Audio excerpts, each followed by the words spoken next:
show. It's Bop, the one that you know it's me. Serving you my best tea. It's gonna be real steamy. Bippity boppity doo boo. Bippity boppity doo boo. Boppin' into bliss. Boppity boos to another episode of Boppin' into Bliss. I'm your host Lillian Bopp, and today I have some very special guests and close friends of mine, Charisma and Miranda. Hi. Hello. Later in the show, we will introduce a special mystery guest, but for now, why don't you guys tell us a little bit about yourselves?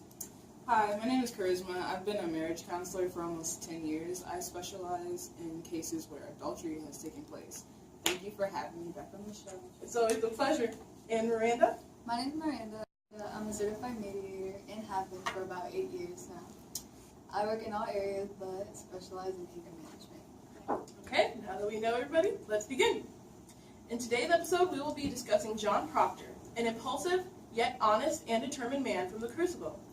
We'll talk about how access to a therapist and or a mediator could have led him down life's path toward flourishment, instead of ending with his death and the death of many others. Let's start off by talking about where it all started, with his relationship with Abigail. How it could have been prevented, or at least ended on better terms. Sounds good. Great. Abigail started out as John and Elizabeth Proctor's maid, but while working for the Proctors, Abigail and John began having an affair.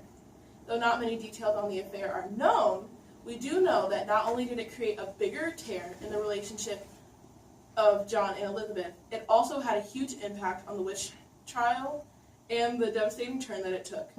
Miranda, as a mediator, how do you think you could have helped in this situation? Well, if everybody involved had come to me or another mediator first, we could have created a safe, confidential, and understanding environment for everybody to share their perspectives and their ideas to move forward and or their willing compromises. Thank you, Miranda.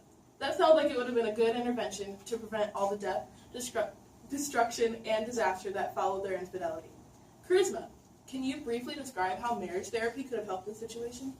As a marriage counselor, I would have helped the couple tell their sides of the story, talk things out, and work through their problems and learn how to trust each other again.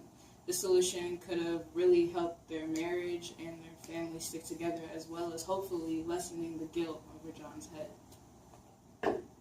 Thank you, Charisma. Something like that sounds perfect for what they were going through. Had they had a marriage counselor to help them talk through their problems and get rid of some of the guilt, maybe John could have made a different decision when asked to sign the confession. Now, as the show comes to a close, I think it's time to introduce our mystery guest, John Proctor's son, Nick Proctor. Hello, everybody, and thanks for having me on the show, Lillian.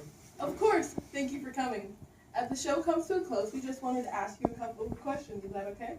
Sounds great. Awesome. Let's get started. Nick, before everything happened, the trial, how was life with your father? Sorry, it was great. You know, we were a respected part of the community, and thought we were a happy family. Did you know about the affair? No, but my older brother Sam did. I wasn't until I was around 13 when Sam told me what we really broke up my parents' marriage, and the real reason my father didn't sign the confession. Did the knowledge of your father's affair affect your life in any way? Not at first. Since I was young when I found out, but I got older and started dating and letting people into my life. There was a certain level of distrust in these relationships.